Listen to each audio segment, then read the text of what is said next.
South India shopping మాల్లో block buster ఆషాఢం #1 kilo sale.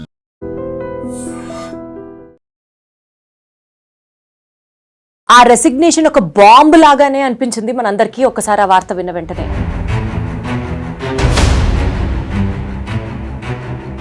ఇంకొన్నాళ్లలో retire అయిపోయే personality మరెవరో కాదు, మన వైస్ ప్రెసిడెంట్ జగదీప్ ధంకర్ గారు.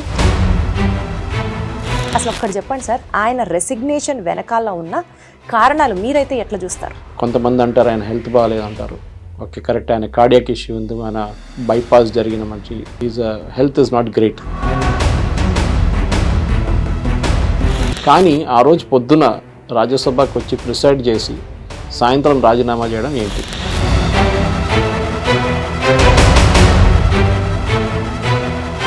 జనాలు అంటున్న మాట, ఆయన వైస్ ప్రెసిడెంట్ అయినప్పటికీ కూడా ఆ పదవికి తగ్గ హోదాగా బిహేవ్ చేయకుండా మోనార్క్ లాగా ప్రవర్తిస్తున్నారు ఎట్ సిచ్యువేషన్స్. లుక్, మీరు చేసిన తప్పులు ఒక తప్పు కాదు. ఇంగ్లీష్లో ఒక వర్డ్ ఉంది, లూజ్ క్యానన్ అంటారు. ఏదో చెప్తూనే ఉంటారు.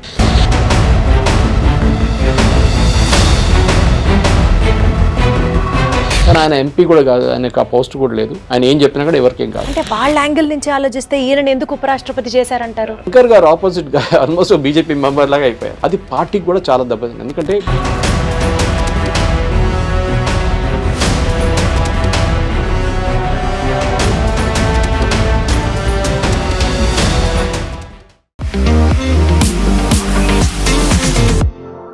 ఆ రెసిగ్నేషన్ ఒక బాంబ్ లాగానే అనిపించింది మనందరికీ ఒక్కసారి ఆ వార్త విన్న వెంటనే. యాక్చువల్లీ ఇంకొన్నాళ్లలో రిటైర్ అయిపోయే పర్సనాలిటీ మరెవరో కాదు, మన వైస్ ప్రెసిడెంట్ జగదీప్ ధంకర్ గారు. ఆయన అందరినీ షాక్ చేస్తూ ఒక రెసిగ్నేషన్ ఇవ్వడం జరిగింది. అపోజిషన్ నోషన్ని బేస్ చేసుకుంటూ గవర్నమెంట్ అండ్ పబ్లిక్ స్ట్రాటజీ పాత్కి అగేన్స్ట్గా వెళ్తూ ఒక రెసిగ్నేషన్ని పంపించడం జరిగింది. అయితే ఆ రెసిగ్నేషన్లో కూడా నా హెల్త్ కండిషన్ సపోర్టివ్గా లేదు కాబట్టి నేను రిజైన్ చేస్తున్నాను, దయచేసి నా రెసిగ్నేషన్ని యాక్సెప్ట్ చేయండి అని. మేబీ భారతదేశంలో వైస్ ప్రెసిడెంట్ హోదాలో ఉన్నటువంటి ఒక వ్యక్తి రెసిగ్నేషన్ అన్నది, గతంలో ఇలాంటి సంఘటనలు జరిగాయా? అసలు ఇది one side of the story అయితే, ఇక్కడ చాలా చాలా చాలా పొలిటికల్ యాంగిల్స్ అన్నీ కూడా పిక్చర్లోకి వస్తున్నాయి. అసలు ఇన్ డెప్త్ ఏం జరిగింది, ఎందుకు ఆయన రిజైన్ చేయాల్సి వచ్చింది, దీనికి గవర్నమెంట్ ఏ విధంగా స్పందిస్తోంది, అపోజిషన్ అంతా యునైట్ అయిందా అన్నది ఇంకొక సైడ్ ఆఫ్ ద స్టోరీ అయితే, దీని గురించి చాలా డీటెయిల్డ్గా తెలుసుకునే ప్రయత్నం చేద్దాం. నాతో పాటు one of the highest knowledge personalities, senior journalist Suresh Kochattil గారు ఉన్నారు. సార్ నమస్తే. నమస్తే. ఎలా ఉన్నారు సార్? బాగున్నాను. Super sir. సార్, ఇదే టాపిక్ గురించి డిస్కస్ చేయడానికి అసలు ఒక్కటి చెప్పండి సార్, ఆయన రెసిగ్నేషన్ వెనకాల ఉన్న కారణాలు మీరైతే ఎట్లా చూస్తారు? సో దాని మొదలై ముందు మీరు చెప్పారు కదా, దీనికన్నా ముందు ఇట్లాంటి రెసిగ్నేషన్ జరిగిందంటే 2 సార్లు జరిగిందండి. One was Fakhruddin Ali Ahmed, next దానికన్నా ముందు వివి గిరి. వీళ్ళిద్దరూ ప్రెసిడెంట్గా నామినేట్ అయినప్పుడు ప్రెసిడెంట్ ఎలక్షన్ గెలవడానికి కాంటెస్ట్ చేయడానికి రిజైన్ చేశారు వైస్ ప్రెసిడెంట్ పోస్ట్ నుంచి. సో ఎలివేషన్ ఉండేదాంట్లో. మనం ధన్కర్ గారి పొజిషన్కి వచ్చినప్పుడు మీరు అడిగిన ప్రశ్నకి ఈ రాజీనామా ఎందుకు జరిగింది, అందరికీ వాళ్ళ కాన్స్పిరసీ థియరీస్ నడుస్తుంది. కొంతమంది అంటారు ఆయన హెల్త్ బాగాలేదు అంటారు. ఓకే, కరెక్ట్, ఆయన కార్డియాక్ ఇష్యూ ఉంది, మన బైపాస్ జరిగిన మంచి health is not great. Okay, కానీ ఆ రోజు పొద్దున రాజ్యసభకు వచ్చి ప్రిసైడ్ చేసి సాయంత్రం రాజీనామా చేయడం ఏంటి? ఎగ్జాక్ట్లీ, రాజీనామా మీ హెల్త్ బాగా ముందే రిజైన్ చేయాలంటే మీరు బిఫోర్ ద సెషన్ స్టార్టెడ్ కూడా రిజైన్ చేయవచ్చు కదా. కానీ దాంట్లో నా అంచనా ప్రకారం 2-3 కారణాలు ఉన్నాయి. ఒకటి, ఆయన గవర్నర్ ఉన్నప్పటి నుంచి వెస్ట్ బెంగాల్లో మమతా బెనర్జీతో కన్సిస్టెంట్గా గొడవ పెట్టుకుంటుండే. ఆయన వచ్చింది డిఫరెంట్ పార్టీస్ నుంచి వచ్చారు, జేడీయూ, కాంగ్రెస్, దాని తర్వాత BJP. So is not a BJP person. ఏదో 30 సంవత్సరాలు మన దగ్గర కిషన్ రెడ్డి, రామచంద్రరావు, వీళ్ళంటే దత్తాత్రేయ గారు, వీళ్ళందరూ ఎప్పుడో 30-35 సంవత్సరాల నుంచి ఇదే పార్టీలో ఉన్నారు. జనసంఘ్ నుంచి వచ్చి దాని తర్వాత జనతా పార్టీ, దాని తర్వాత బీజేపీ. సో ఈ పరిస్థితుల్లో ఆయన ఎందుకు రాజీనామా చేశారంటే దానికి 2-3 కారణాలు ఐఎమ్ గెస్సింగ్ అనమాట. ఒకటి, ఒక రాష్ట్రపతి పదవి లేకుండా ఉపరాష్ట్రపతి పదవిలో ఉన్న మనిషి, ఈవెన్ ప్రైమ్ మినిస్టర్ పొలిటికల్ ర్యాలీలో మాట్లాడవచ్చు. కానీ రాష్ట్రపతి ఒక సెరిమోనియల్ పోస్ట్. కానీ ఉపరాష్ట్రపతికి రాజ్యసభ ప్రిసైడ్ చేయాల్సి వస్తుంది. That is a real hard task. ప్రెసిడెంట్కి ఆ ప్రాబ్లం లేదు. ఇక్కడ జరిగిన దాంట్లో స్టార్టింగ్ నుంచే ఈయన జడ్జిలను తిట్టడం అంటే హీజ్ ఓన్ ఒపీనియన్, ఎందుకు వీళ్ళు ఇట్లా చేస్తున్నారు, కొలీజియం ఎందుకు పెట్టుకున్నారు, జడ్జిలు వచ్చి దే ఆర్ ట్రాన్స్గ్రెసింగ్ ఇంటూ లెజిస్లేచర్ అని చెప్పి స్పీచ్ ఇవ్వడం మొదలుపెట్టారు. మీరు రాజ్యసభలో చైర్ మీద కూర్చొని చెప్పే మాట నాన్ పొలిటికల్, ఎందుకంటే ఒక ప్రొటెక్షన్ ఉంటుంది దానికి. కానీ మీరు బయట ఒక పబ్లిక్ మీటింగ్, ఎవరో మిమ్మల్ని ఇన్వైట్ చేశారు, ఏదో ఫంక్షన్, కాలేజ్ కానివ్వండి, ఏదైనా సొసైటీ వాళ్ళు ఇన్వైట్ చేసి మీరు అడ్రస్ చేస్తున్నప్పుడు అది ఓపెన్ టు ద పబ్లిక్ అయిపోతుంది. అక్కడ ఈయన చెప్పిన మాటల్లో ఇది ఫస్ట్ వాస్ కొలీజియం గురించి మాట్లాడారు. ఇదేంటి కొలీజియం, ఇది ఇల్లీగల్, అది దీన్ని మార్చాలి అని చెప్పేసి. సో బహుశా ఎక్కడైనా జరుగుంటుంది, చీఫ్ జస్టిస్ కానివ్వండి, ఎవరైనా ప్రధానమంత్రికి చెప్పుంటారు, లేకుంటే ప్రెసిడెంట్కి చెప్పుంటారు, ఇది కరెక్ట్ కాదు, మమ్మల్ని పబ్లిక్లో తిడుతున్నారు, వాళ్ళు హోల్డ్ చేసిన కాన్స్టిట్యూషనల్ పోస్టే, మేము కూడా హోల్డ్ చేసిన కాన్స్టిట్యూషనల్ పోస్టే, ఆమెకు నచ్చకపోతే ఆయన ఈ కెన్ టెల్ ద గవర్నమెంట్, ఏదో మేము మా దానికి చేయట్లేదని చెప్పి బహుశా చెప్పుంటారు జడ్జెస్. దాని తర్వాత జడ్జ్మెంట్ గురించి మాట్లాడారు. వీళ్ళేంటి లెజిస్లేచర్ చేయాల్సిన పని జడ్జెస్ చేస్తున్నారు, వీళ్ళే రేపు దేశం నడిపించచ్చు కదా అని చెప్పి అది ఇంకో మాట. మూడవది, ఆ రోజు పొద్దున కూడా ఒక ఇన్సిడెంట్ జరిగింది. బేసిక్లీ ఈ ఇంపీచ్మెంట్ మోషన్ జస్టిస్ వర్మ అని చెప్పి ఢిల్లీ హైకోర్టు జడ్జి డబ్బులతో పట్టుబడ్డారు. ఆయన ఇంట్లో సాక్షాత్తు ఆయన డ్రైవ్ చేస్తున్నట్టుగా అది నోట్లు కాలిపోయినప్పుడు ఫైర్ డిపార్ట్మెంట్ వచ్చి నోట్లు కాలిపోయినాయి, 50 లక్షలు దొరికిందని చెప్పి స్టేట్మెంట్ ఇచ్చారు వాళ్ళు. ఆ కేసులో ఎఫ్ఐఆర్ రిజిస్టర్ చేయలేదు. దానికి కారణాలు ఉన్నాయి. చీఫ్ జస్టిస్ లెవెల్ నుంచి డీల్ చేసుకుంటూ వస్తున్నారు. వాళ్ళకి 3 మెంబర్ కమిటీని పెట్టారు సుప్రీంకోర్టు. వాళ్ళు రిపోర్ట్ ఇచ్చారు. ఆ కమిటీ ఇచ్చిన రిపోర్ట్ ప్రకారం గవర్నమెంట్కి ఫార్వర్డ్ చేసి మీరు యాక్షన్ తీసుకోమని చెప్పారు. జడ్జిని మీరు తీయలేరు జాబ్ నుంచి, ఇంపీచ్ చేయాల్సి వస్తుంది. ఓకే, ఇంపీచ్మెంట్ అది ఎక్కడైనా ఒకటే, అది ఈవెన్ యూఎస్ కానివ్వండి, యూకే కానివ్వండి, మనకు కూడా అంతే. డెమోక్రసీలో ఇంపీచ్మెంట్ ఉంటుంది. ఇంపీచ్మెంట్ ప్రాసెస్లో certain number of MPs sign చేయాల్సి వస్తుంది. ఒక నెంబర్ ఉంటుంది, 150 అట్లాంటిది. సో వీళ్ళు ఫస్ట్ టైం డిసైడ్ చేశారంటే ఈ ప్రాసెస్ లోక్సభ నుంచి స్టార్ట్ చేద్దాం, ఈ సెషన్లో లోక్సభ నుంచి స్టార్ట్ చేద్దాం. లోక్సభలో డిస్కస్ చేసిన తర్వాత రాజ్యసభకి వచ్చిన తర్వాత రాజ్యసభలో కూడా డిస్కషన్ చేసిన తర్వాత ఒక కమిటీని పెడతారు, 3 మెంబర్ టీంని పెడతారు. వాళ్ళు ఇంపీచ్మెంట్ ప్రాసెస్ ఇంకా ముందుకు తీసుకెళ్తారు. లోక్సభలో 140 120 మంది సైన్ చేశారు, opposition and ruling party. Speaker Om Birla గారు యాక్సెప్ట్ చేశారు, డిస్కషన్ పెడదాం అని చెప్పి టైమింగ్ కూడా ఇచ్చారు. అదే టైంలో అదే రోజు రాజ్యసభలో 63 ఆపోజిషన్ ఎంపీ సైన్ చేసిన ఇంపీచ్మెంట్ మోషన్ని టేకప్ చేసుకున్నారు ధన్కర్ గారు. అది చేయకూడదు, చేసిన తప్పది. ఎందుకంటే ఈ డిస్కషన్ లోక్సభ నుంచి మొదలైనప్పుడు ఆల్రెడీ ఆయనకు చెప్పారు. ఆ రోజు పొద్దున బిజినెస్ అడ్వైజరీ కమిటీ అని ఉంటుంది వీళ్ళది. అంటే ఈ సెషన్ స్టార్ట్ అయ్యే ముందు నుంచి మీటింగ్స్ ఉంటుంది, ఏ సెషన్ ఎన్ని బిల్స్ తీసుకొస్తాము, ఏ రోజు ఏ బిల్ వస్తుందని చెప్పి ఒక అన్ని ఆపోజిషన్ పార్టీస్ కొంతమంది, కిరణ్ రిజిజు గారు ఇక్కడ ఉన్నారు, ఇంకా మన జేపీ నడ్డా గారు leader of the and leader of the opposition Kharge గారు కూడా వస్తారు. అక్కడ రాజ్యసభలో ఏమేమి జరగబోతుందని ఒక బిజినెస్ అడ్వైజరీ కమిటీ చైర్మన్తో సహా కూర్చొని డిసైడ్ చేస్తారు.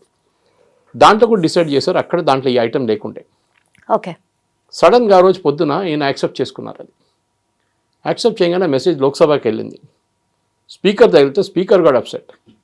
ఇదేంటి నా దగ్గర నుంచి డీల్ చేయాల్సిన మ్యాటరు, ఇక్కడ నుంచి మేము ఇక్కడ ఒక యునానిమస్గా తీసుకుంటున్న డిసిషన్ ఇది, రూలింగ్ పార్టీ అండ్ ఆపోజిషన్. రాజ్యసభలో ఓన్లీ ఆపోజిషన్ లీడర్ సైన్ చేశారు. వాళ్ళు ట్రెజరీ బెంచెస్ అంటారు, అంటే బీజేపీ ఎన్డీఏ వాళ్ళ దగ్గర ఎవరి దగ్గర అడగలేదు. అడగకుండానే ఈయన యాక్సెప్ట్ చేసుకున్నారు, which is a mistake, procedural mistake. అది కావాలని చేశారా, లేకుంటే ఓం బిర్లా గారిని కొంచెం పక్కన పెడదాంలే మనం చూసుకుందాం, మేమే పవర్ఫుల్ మీకని చెప్పని చేస్తే తెలియదు మనకి. రాజ్యసభ చైర్మన్కి చాలామంది అడ్వైజర్స్ ఉంటారు. పాత సిస్టంలో కౌల్ అండ్ షక్దర్ అని చెప్పి బుక్స్ ఉన్నాయి దీని పెద్ద ప్రొసీజర్స్ గురించి, పార్లమెంట్ ప్రొసీజర్స్. కారణం ఆచార్య అని చెప్పి కేరళ నుంచి ఒక హీ వాజ్ రాజ్యసభ సెక్రటేరియట్లో ఉన్న చీఫ్ ఉన్నారు. ఇట్లాంటి చాలామంది ఎక్స్పర్ట్స్ ఉంటారు, ఇప్పుడు కూడా సర్వింగ్ వాళ్ళు ఉంటారు. వాళ్ళ దగ్గర అడిగితే తెలిసిపోతుంది, సార్ ఇది తీసుకోవచ్చా లేదా అని వాళ్ళ దగ్గర అడిగితే వాళ్ళు చెప్తారు, కాదు సార్ అది లోక్సభలో ఉంది, so let us not take it. Lok Sabha finish చేసిన తర్వాత మనకు వచ్చిన మనం తీసుకుందాం. సెకండ్, ఆపోజిషన్ వాళ్ళు ఒకటే సైన్ చేశారు, మీరు రూలింగ్ పార్టీ వాళ్ళ దగ్గర కూడా సిగ్నేచర్ తీసుకుంటే బాగుంటుందని.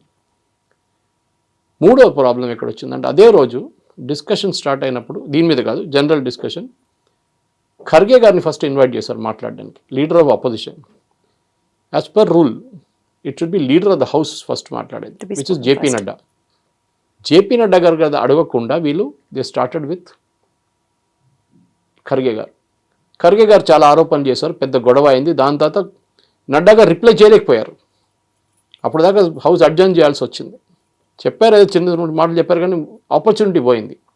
సో అక్కడ నడ్డా గారు కూడా కోపపడ్డారు అంటున్నారు. అదే రోజు సాయంత్రం బిజినెస్ అడ్వైజరీ కౌన్సిల్ ఇంకో మీటింగ్ ఉండే. ఆ మీటింగ్కి రిజిజు గారు అండ్ నడ్డా గారు రాలేదు, బీజేపీ ఎంపీస్ కూడా రాలేదు కొంతమంది ఆ కమిటీలో ఉన్నవాళ్ళు.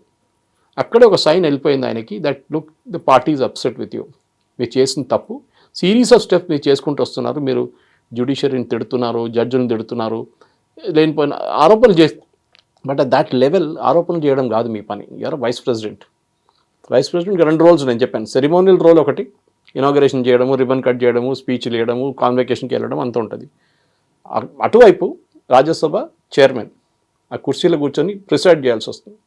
మనం చూసాం చాలా మట్టుకు ధన్కర్ గారు ఉన్నప్పుడు ఆపోజిషన్ వాళ్ళు మీకు గుర్తుంటుంది దీప్తి, ఒక 4 నెలల ముందు అనుకుంటాను, they brought in no confidence motion వ్యతిరేకంగా, think that we don't have confidence in this gentlemen అని చెప్పి. ఎందుకంటే ఆయన అందరిని సస్పెండ్ చేస్తుండే, నోటికి వచ్చినట్టు తిడుతుండే వీళ్ళందరినీ. సో ఆయన కోపం వచ్చి జల్దీ కోపం వచ్చేస్తుంది, అట్లా ఆన్ ద మూవ్ వచ్చేస్తుంది. సో వీళ్ళు ఆబ్జెక్ట్ చేశారన్నమాట, నో కాన్ఫిడెన్స్ మోషన్ తీసుకొచ్చారు, అది రిజెక్ట్ అయిపోయింది అది. కానీ అది కూడా ఒక సైన్ ఆఫ్ థింగ్స్ ఉండే, అంటే ఆపోజిషన్ కూడా మిమ్మల్ని సపోర్ట్ చేయట్లేదు, రూలింగ్ పార్టీ సపోర్ట్ చేయట్లేదు, సో రాజీనామా చేయడమే బెటర్ కదా అని చెప్పి బహుశా రాజీనామా చేశారు ఆ రోజు. అంటే సార్ ఇక్కడ జరుగుతున్న ఈ సిరీస్ ఆఫ్ ఈవెంట్స్ని కనుక మనం గమనిస్తే జనాలు అంటున్న మాట, ఆయన వైస్ ప్రెసిడెంట్ అయినప్పటికీ కూడా ఆ పదవికి తగ్గ హోదాగా బిహేవ్ చేయకుండా మోనార్క్ లాగా ప్రవర్తిస్తున్నారు at situations, at certain circumstances అన్నది ఆయన మీద వస్తున్నటువంటి ఒక మాట. దీన్ని మనం ఎలా చూస్తాం? మీరు కంపేర్ చేయాలంటే యాపిల్ టు యాపిల్ కంపారిజన్ అంటాం మన ఇంగ్లీష్లో. లోక్సభ స్పీకర్ని చూడండి, ఓం బిర్లా గారిని, ఆయన ఎంత రిజర్వ్ బాగా కండక్ట్ చేస్తారు, స్ట్రిక్ట్ స్కూల్ టీచర్ లాగా ఉంటారు, కానీ ద సేమ్ టైం చాలా స్ట్రిక్ట్గా కంట్రోల్ చేస్తారు, కానీ సెన్స్ ఆఫ్ హ్యూమర్ పెట్టుకుని చాలా బాగా మాట్లాడతారు. అక్కడ ఏదైనా ఎవరైనా ఆరోపణ ఆయన మీద వాళ్ళకి చేయలేదు, దట్ ఈస్ పార్టిసాన్, బీజేపీ వాళ్ళకి ఇస్తున్నారు, కాంగ్రెస్ వాళ్ళకి ఇస్తున్నారు అని ఎక్కడ ఛాన్స్ ఇవ్వట్లేదు అని చెప్పట్లేదు ఎక్కడ. కానీ దీప్తి దానికన్నా పెద్దగా ప్రాబ్లం ఇంకోటి జరిగింది, చాలామందికి ఇది జరిగింది తెలియదు కూడా. ఆ రోజు సాయంత్రం రాజీనామా చేసిన సాయంత్రం రోజు రాత్రి పూట 7:30, 8 గంటలకు 9 అయింది అంటున్నారు కొంతమంది, మనకు తెలియదు ఎందుకంటే ఎక్కడి నుంచి క్లారిఫికేషన్ రాలేదు. కానీ ధన్కర్ గారు రాష్ట్రపతి భవన్లో సడన్గా ల్యాండ్ అయిపోయారు, మొత్తం కాన్వాయ్ తీసుకొని రాష్ట్రపతి భవన్కి వచ్చేసారు. ప్రెసిడెంట్ అనేది పోస్ట్కి ప్రోటోకాల్ ఉంటుంది, అపాయింట్మెంట్ తీసుకోవాల్సి వస్తుంది, అపాయింట్మెంట్ కోసం ప్రోటోకాల్ ఉంటుంది. అపాయింట్మెంట్ తీసుకున్న తర్వాత ఎన్ని గంటలకు రమ్మంటారని వాళ్ళు చెప్తారు, ప్రెసిడెంట్ సెక్రటేరియట్ చెప్తారు. దాని తర్వాత యాజ్ పర్ ప్రోటోకాల్ వచ్చిన తర్వాత రిసీవ్ చేసి తీసుకెళ్ళి, ఈయన సడన్గా 7:38కి అక్కడ ల్యాండ్ అయిపోయారు. అప్పుడు ఏడీ క్యాంప్ అంటారు, అంటే ప్రెసిడెంట్ పక్కన ఎప్పుడు మీరు కనిపిస్తారు, ఒక ఆర్మీ ఆయన ఉంటాడు. ఏడీసీ పరిగెత్తుకుంటూ వెళ్ళి మిలిటరీ సెక్రటరీ దగ్గర అడిగారు ప్రెసిడెంట్, ఇదేంటి ఈయన వచ్చేసారు ఏం చేయాలని చెప్పేసి. ఎక్కడైనా కూర్చోబెట్టాల్సి వస్తుంది కదా, ఛాయ్ ఇచ్చి కూర్చోబెట్టి మాట్లాడి, ప్రెసిడెంట్ ఈజ్ నాట్ రెడీ. మీరు ఒక రాష్ట్రపతిని కూడా రెస్పెక్ట్ చేయట్లేదు. మీరు రాజీనామా చేయాలంటే మీరు whatever he thinks is right for him, that's but it. you cannot do that to a president You of cannot India. do it, correct. సరే మీరు చిన్న ఏదో ఆఫీసర్ ఇంటికి వెళ్ళడమో లేకుంటే ఇంకా పొలిటీషియన్ ఇంటికి వెళ్ళడం కాదు. ప్రెసిడెంట్ అనేది ఒక ప్రోటోకాల్ ఉంటుంది. మీకు ఎంత కోపం ఉన్నా కానీ మీరు అపాయింట్మెంట్ తీసుకొని ఒక ప్రాపర్ ప్రొసీజర్గా వెళ్ళి అక్కడ రెసిగ్నేషన్ ఇస్తే ఒక మాట ఉంటాయి. ఆ రెసిగ్నేషన్ కూడా చూడండి, అదే రోజు ఇమ్మీడియట్గా ట్వీట్లో చెప్పారు ఆయన, ఫస్ట్ ఎక్స్లో పెట్టారు, that I'm resigning from this post అని చెప్పి ఒక లెటర్ స్కాన్ చేసిన కాపీ దాంట్లో పెట్టేశారు. సో ఒక మెచ్యూరిటీ ఆయన ఏజ్కి మెచ్యూరిటీ ఉండాలి యాక్చువల్లీ. ఐఎమ్ సర్ప్రైజ్ దట్ ఆ పొలిటికల్ మెచ్యూరిటీ ఆయనకి రాలేదు. బహుశా ప్రాక్టికల్ ఎక్స్పీరియన్స్ మనం కంపేర్ చేస్తే ప్రీవియస్ వైస్ చైర్మన్ కంపేర్ చేస్తే వెంకయ్య నాయుడు గారు ఉన్నారు, ఆయనకు ఒక లాంగ్వేజ్ హ్యాండిక్యాప్ ఉండే, హిందీ అంత తెలియక, బికాస్ ఆయన ఆంధ్ర నుంచి వచ్చారు. కానీ ద సేమ్ టైం ఆయన చాలా బాగా కంట్రోల్ చేశారు, చాలా గౌరవాన్ని క్యారీ చేశారు. బికాస్ ఆ పోస్ట్ ఉంది, ఆ పోస్ట్కి పదవికి ఒక ఏం చెప్తారు, దానికి ఒక ప్రివిలేజ్ ఉంది, దానికి ఒక ఆరా ఉంది ఆ కంట్రోల్ చేయడానికి అనమాట. అట్లా చాలామంది ఉన్నారు సార్. యాక్చువల్లీ ఈ జరిగిన సిచ్యువేషన్స్ అన్ని పక్కన పెడితే ఆయన జేపీ నడ్డా గారు కానివ్వండి, లేకపోతే రిజిజు గారు కానివ్వండి, 4:30 నుంచి ఆ మీటింగ్లో లేని దాన్ని, అది కోఇన్సిడెంటల్గా జరిగిందా లేకపోతే సీరియస్గా జరిగిందా పక్కన పెడితే, వాళ్ళు కావాలని అవాయిడ్ చేశారా చూస్తే, కీ బీజేపీ లీడర్స్ కూడా రాలేదు అన్నది ఆయన ఎక్కువ మనసులో పెట్టుకున్నట్లుగా తెలుస్తోంది. హిందీలో అంటారు సమజ్దార్ కో ఇషారా కాఫీ అంటారు, తెలిసిపోతుంది అది. వాళ్ళు రాలేకపోతే వాళ్ళు ఏదో పార్టీ నుంచి ఇన్స్ట్రక్షన్స్ వచ్చి ఉంటుంది, ఎక్కడికి వెళ్ళకండి, అది ఆయన ఎక్కువ తీసుకోలేకపోయి వెంటనే రిజైన్ చేశారు అన్నది కూడా ఒక పాయింట్ నడుస్తుంది. ముందు కూడా మెసేజ్ వచ్చేసి ఉంటుంది ఆయనకి, లుక్ మీరు చేసిన తప్పులు ఒక తప్పు కాదు, ఇంగ్లీష్లో ఒక వర్డ్ ఉంది లూజ్ క్యానన్ అంటారు, అంటే పెద్ద క్యానన్ ఉంటుంది చూడండి, దాని కంట్రోల్ లేకుండా ఎట్లనే తిరుగుతూ ఉంటుంది. Subramanian Swamy is a classic example of that. ఏదో చెప్తూనే ఉంటాడు. కానీ ఆయన ఎంపీ కూడా కాదు, ఆయనకు ఆ పోస్ట్ కూడా లేదు, ఆయన ఏం చెప్పినా కూడా ఎవరికేం కాదు. But when you're sitting in that vice president post మీకు కొన్ని ప్రోటోకాల్స్ ఫాలో చేయాల్సి వస్తుంది. Absolutely sir. మీరు ఇంకొక మన కాన్స్టిట్యూషన్ ఫామ్ చేస్తున్న అంబేద్కర్ గారు లెజిస్లేచర్, జ్యుడిషియరీ అండ్ ఎగ్జిక్యూటివ్, ఈ 3 ఆర్మ్స్ ఉంటాయి. మనం 4th ఆర్మ్ గురించి మీడియా గురించి మాట్లాడుకుంటాం ఇప్పుడు, కానీ బేసిక్లీ ఈ 3 ఆర్మ్స్ ఉంటాయి. లెజిస్లేటర్ లాస్ని, చట్టాన్ని తీసుకొస్తారు. సుప్రీంకోర్టు దాంట్లో తప్పులు ఏమైనా ఉన్నాయో, లోపాలు ఉన్నాయో చూసుకుంటారు. ఎగ్జిక్యూటివ్ ఏమో దాన్ని ఇంప్లిమెంట్ చేస్తారు ఆ లాస్ని. So bureaucracy, politicals and judiciary. Problem ఎక్కడ వస్తుందంటే ఈ 3 ఆర్మ్స్లో మీరు ఫంక్షన్ చేస్తున్నప్పుడు మీరు 3 ఆర్మ్స్ని మీరు ఈక్వల్ రెస్పెక్ట్ ఇవ్వాల్సి వస్తుంది. ఇప్పుడు ఆలోచించండి, రేపు supreme court judge, chief justice prime మినిస్టర్ని తిట్టారు, హైపోథెటికల్ సిచ్యువేషన్ ఎట్లా ఉంటుంది? నెక్స్ట్ డే రాజీనామా చేయాల్సి వస్తుంది. తప్పేం చేయలేదు, కానీ ఆయన జనరల్ కామెంట్ చేయొచ్చు. పొలిటీషియన్స్ ఇట్లా అంటారు, మమ్మల్ని తిడుతుంటారు, మేము అది లైట్గా తీసుకుంటాము, మాకు ప్రాబ్లం లేదు, ఇదన్నీ పార్ట్ ఆఫ్ ద జాబ్ అంటారు వాళ్ళు. That is different. కానీ ప్రైమ్ మినిస్టర్ మోదీ వ్యతిరేకంగా ఒక మాట చెప్పడమో లేకుంటే అలిగేషన్ చేయడం అనేది unacceptable. So this collegium system మీకు నచ్చకపోవచ్చు. Even Modi doesn't like it, I don't like it, nobody likes it. అది collegium system itself is flawed. కానీ దాని మీద వచ్చి జడ్జిల మీద ఇంప్రెషన్ క్రియేట్ చేయడము, జస్టిస్ వర్మ ఇష్యూ అట్లనే ఈజీగా సార్ట్అవుట్ అయిపోతుండే. ఇంపీచ్మెంట్ ఇంత పెద్ద హంగామా చేయక్కర్లేదు, కానీ పెద్ద హంగామా చేశారు. కాంగ్రెస్ వాళ్ళు ఏమి చేశారు, వాళ్ళు కావాలని చెప్పి రాజ్యసభ రూట్ నుంచి తీసుకొచ్చారు. వాళ్ళకి తెలుసు లోక్సభలో ఆల్రెడీ డిస్కషన్ స్టార్ట్ అవుతుంది, అక్కడ ఆపోజిషన్ రూలింగ్ ఇద్దరు కలిసి అక్కడ ఇంపీచ్ చేయడానికి రెడీ అవుతున్నారు. కానీ ఇక్కడ ఎందుకు చేశారనేది పెద్ద ప్రశ్న. సో ఇంగ్లీష్ అంటే there is something that meets more than the eye అంటే ఏదో జరిగింది మనకందరికి తెలుసు, కానీ జరిగిన తర్వాత ఎవరు వెళ్ళి రాజీనామా చేయమన్నారా, లేకుంటే ఆయనకే తప్పు తెలిసి నేను చేసిన తప్పు అని చెప్పి రాజీనామా చేసి తెలుసుకున్నారంటారా సార్? అవును, ఎందుకంటే 2 సంవత్సరాలు ఇంకా ఉంది ఆయనకి. రాష్ట్రపతి పోస్ట్కి ఎలివేట్ అవుతారో లేదో మనకు తెలియదు. కానీ సార్ మేబీ ఇన్ ద హిస్టరీలో first time ruling and opposition కలిసి ఒక డెసిషన్ తీసుకుంది అనుకోవాలా? ఉండొచ్చు, ఎందుకంటే రెండు వైపులను చూడొచ్చు. ఒకటి ఇంపీచ్మెంట్ మోషన్ వాళ్ళు తీసుకొచ్చారు ఫస్ట్, నో కాన్ఫిడెన్స్ మోషన్. ఇక్కడేమో బీజేపీ వాళ్ళు అప్పుడు సపోర్ట్ చేశారు ధన్కర్ గారిని, అప్పుడు అది రిజెక్ట్ అయింది అన్నమాట.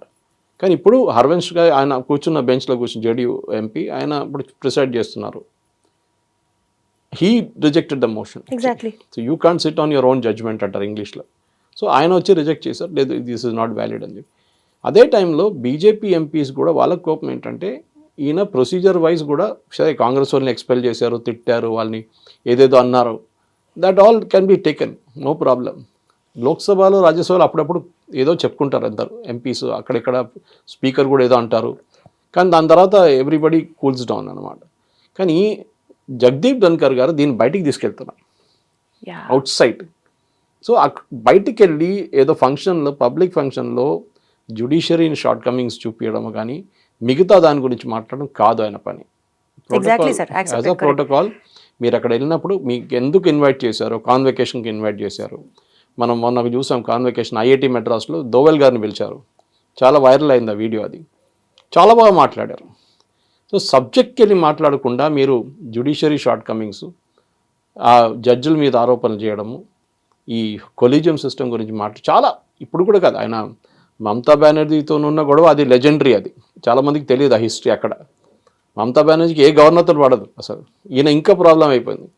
సో అక్కడి నుంచి ఇక్కడ తీసుకొచ్చినా కూడా అందరూ ఏమనుకున్నారంటే సరే ఈయనకు రివార్డ్ ఇస్తున్నారు మోదీ గారు, మమతా బెనర్జీతో ఇంత స్టాండప్ అండ్ ఫైట్ చేసినప్పుడు దానికోసం రివార్డ్ అని చెప్పి వైస్ ప్రెసిడెంట్ పోస్ట్ ఇస్తా అనుకున్నారు. కానీ మోదీ గారి మైండ్లో, బహుశా అమిత్ షా గారి మైండ్లో కూడా ఎవరిని రాష్ట్రపతి చేస్తారో, ఎవరిని ఉపరాష్ట్రపతి చేస్తారో మనం చెప్పలేము. అంటే వాళ్ళ యాంగిల్ నుంచి ఆలోచిస్తే ఈయన ఎందుకు ఉపరాష్ట్రపతి చేశారంటారు? Good question.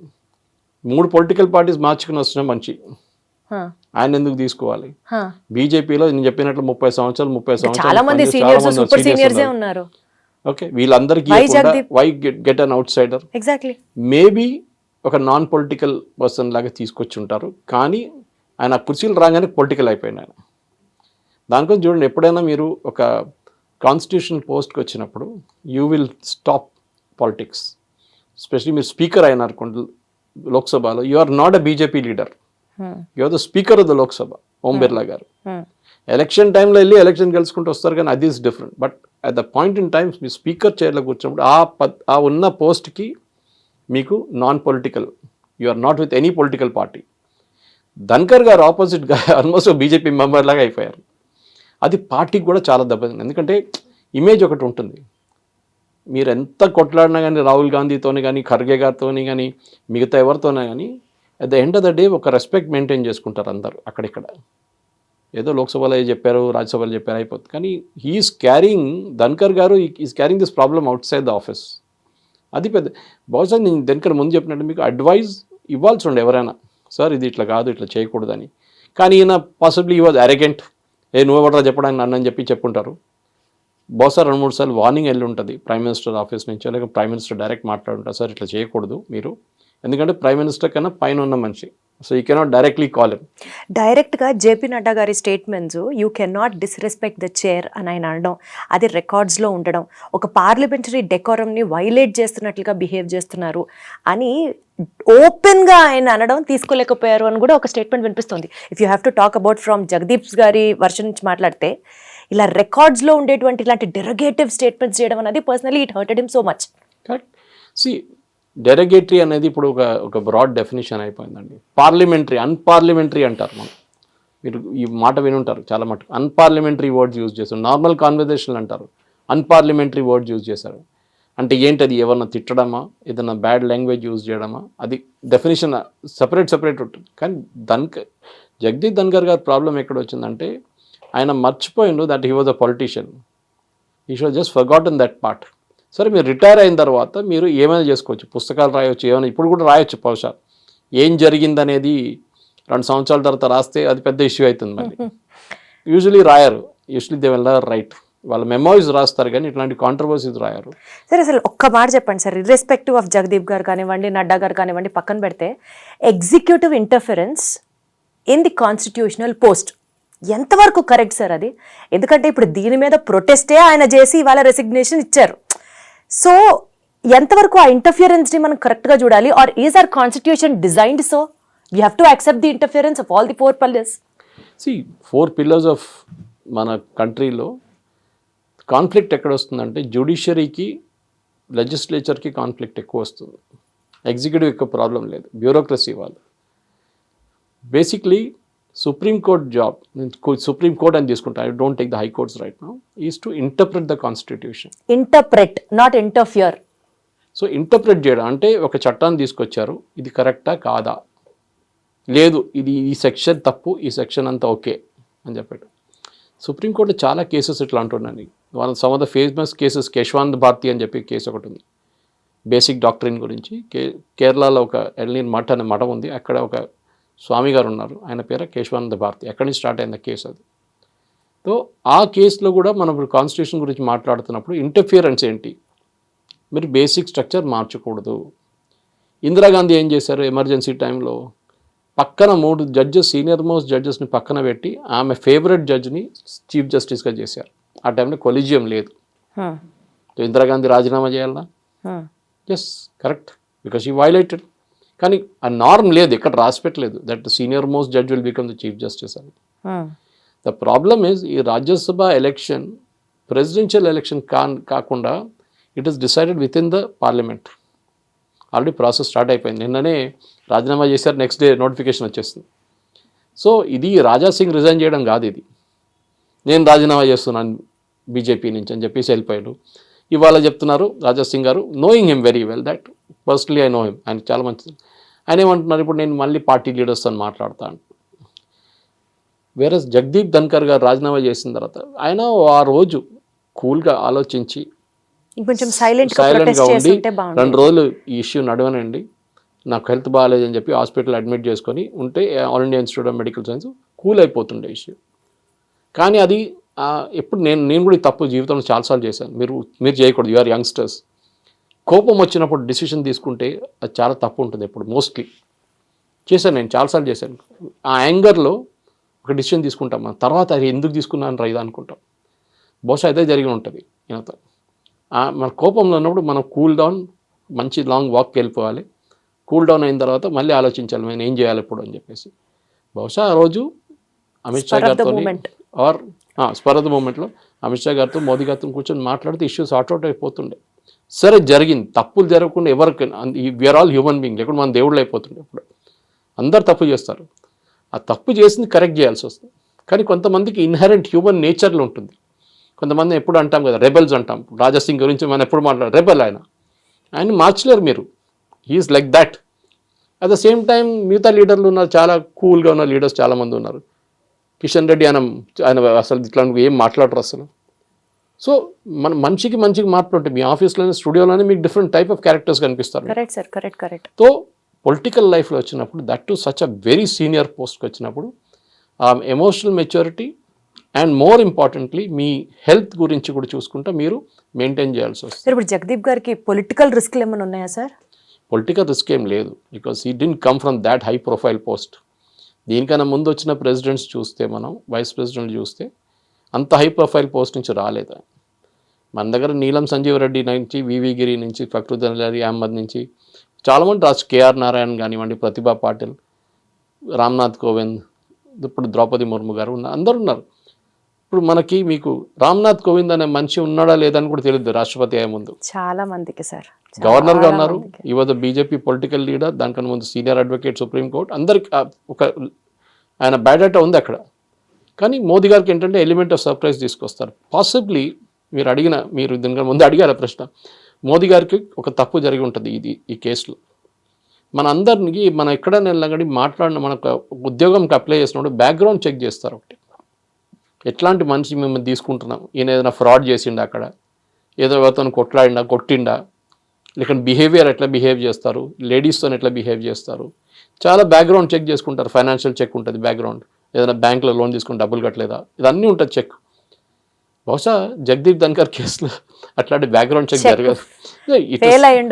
Nobody will take a background check, but just hypothetically చెప్తున్నాను నేను. అర్థమైంది sir. What if he really feels నేను చేసిన తప్పే, నాకు ఇంకొక ఛాన్స్ ఇవ్వండి. I know this is not a child game, but it's over sir. ఎప్పుడు చెప్తారు కదా, అది ఒకసారి ఒక కప్ ఇరిగిపోతే దాన్ని మీరు ఫెవికాల్ పెట్టి అంటించవచ్చు, కానీ ఆ క్రాక్ ఉంటుంది ఇప్పుడే దానికి. సో దట్ హై స్టేచర్ లో అసలు ఇలాంటి expect the chapter is finished. What he should not do, ఆయన చేయకూడదని నా పర్సనల్ ఒపీనియన్ ఏంటంటే, దీన్ని పబ్లిక్లో తీసుకెళ్ళకూడదు. Correct sir. మీరు ఆ పొజిషన్లో ఉన్నప్పుడు ఆ జరిగిన దానికి మీరు ఎప్పుడు you should not take it to the public. మీరు మీ మెమోరీస్ రాయవచ్చు, మీ లైఫ్ స్టోరీ రాయొచ్చు, కానీ you can make a passing mention saying I resigned because of certain issues, అంతే. బికాస్ ఆఫ్ సర్టన్ ఇష్యూస్ అంటే మళ్ళీ it is the same issue, health issue అంటారు, అంతే. So ఏదైనా డిఫరెన్స్ ఆఫ్ ఒపీనియన్ తర్వాత చెప్తే కూడా ప్రాబ్లం లేదు. I had a difference opinion, I resign, simple. నేను అక్కడ ఉండి పబ్లిక్లో రోడ్డు మీద కొట్టుకుంటారు చూడండి, అట్లా కొట్టుకోలేదు కదా నేను. ఆనెస్ట్లీ ఐ రిజైన్డ్ అని. కానీ కొన్ని ప్రాబ్లమ్స్ వచ్చినాయి దాని తర్వాత. చెప్పాను కదా, ఎస్పెషలీ వెన్ ఈ went to Rashtrapati Bhavan, he should have taken that appointment. అది ఒక protocol violation. So those kind of things ఆ లెవెల్లో మనం చెప్పక్కర్లేదు వాళ్ళకి, హీ నోస్. ఎందుకంటే వాళ్ళకి ఆ లెవెల్లో ఉన్న సపోర్ట్ మనం అసలు ఇమాజిన్ కూడా చేయలేము. మనం అంతమంది సెక్రటరియల్ స్టాఫ్ ఉంటారు, లీగల్ అడ్వైజర్స్ ఉంటారు, చాలామంది ఉంటారు. సో మీద రాజీనామా చేయమన్నారా, చేశారా, లేకుంటే థర్డ్ పార్టీ నుంచి ఏదైనా వచ్చిన ఇన్ఫ్లుయెన్స్ ఉందా అని ఉంటుంది బహుశా. సార్ ఫైనలీ టోటల్ ఎపిసోడ్లో టేక్ అవే పాయింట్ ఏంటి సార్? ఓన్లీ జగదీప్ గారి విషయం వైపు నుంచే ఉందా? He shouldn't have behaved like that, he shouldn't have reacted like that, he shouldn't have interfered like that, he shouldn't have spoken like that, అన్ని take away points ఆయన వైపు నుంచే ఉన్నాయా sir? What is the final take away version of? He will have his side of the story also. Absolutely, అదే అడుగుతున్నాను. ఎందుకంటే అది ఎప్పుడు చెప్పరు ఎవరు. మెచ్యూర్ ఉన్న పొలిటీషియన్స్ ఎప్పుడు చెప్పరు ఏం జరిగింది అనేది. అప్పుడు మనం చూసాం చాలా రాష్ట్రపతులకి కాంట్రవర్సీ చాలా ఉండే. ఫక్రుద్దీన్ అలీ అహ్మద్ ఎమర్జెన్సీ సైన్ చేసినప్పుడు చాలా ప్రాబ్లమ్స్ ఉండే. దాని తర్వాత వచ్చిన కొన్ని ప్రెసిడెంట్స్కి నీలం సంజీవ్ రెడ్డి గారికి ఇష్యూస్ ఉండే ఆయన టైంలో. ప్రతిభా పాటిల్కి ఏమో సోనియా గాంధీ చాలా క్లోజ్ అని చెప్పి అప్పుడు కిచెన్ క్యాబినెట్ అని చెప్పి వాళ్ళకి జోక్ చేసుకున్నారు వీళ్ళందరూ. అందరు ప్రెసిడెంట్స్కి ఒక్కొక్క ఇష్యూ ఉంది. ఎందుకంటే మన దగ్గర స్టార్ట్ చేసిందే చాలా టాల్ పీపుల్, రాజేంద్ర ప్రసాద్ లాంటి లెజెండ్స్, జాకిర్ హుసేన్, అట్లాంటి మనుషులు దేవర్ అవర్ ప్రెసిడెంట్స్. సో ఆ పోస్ట్ నుంచి బహుశా నాకు అనిపిస్తుంది, ఐ మే బీ రాంగ్, మనం డైల్యూట్ చేసుకున్నామేమో ఆ పోస్ట్ని. ఆ లెవెల్లో మనుషులు ఇప్పుడు లేరు. The God don't make them anymore అంటారు ఇంగ్లీష్లో. డాక్టర్ రాజేంద్ర ప్రసాద్ లాంటి మనుషులు ఇప్పుడు భగవంతుడు పోస్ట్ క్యారీ చేసే హుందాతనాన్ని పోషించే అందరు లేదు, అట్లాంటి మనుషులు ఇప్పుడు లేరు. So we have to compromise. ఇప్పుడు ఎట్లయిపోతుందంటే ఒక ఆర్గనైజేషన్లో మీకు సూపర్ టాలెంట్ నేను అమితాబ్ బచ్చన్ తీసుకొచ్చి ప్రోగ్రామ్ చేస్తుంటే అమితాబ్ బచ్చన్ గారు లేరు, దొరకరు, ఈ signed up for something else. అప్పుడు ఏం చేస్తారు, మీరు కాంప్రమైజ్ చేస్తారు. నెక్స్ట్ లెవెల్ ఎవరు దొరుకుతారు, వాని తీసుకొస్తారు.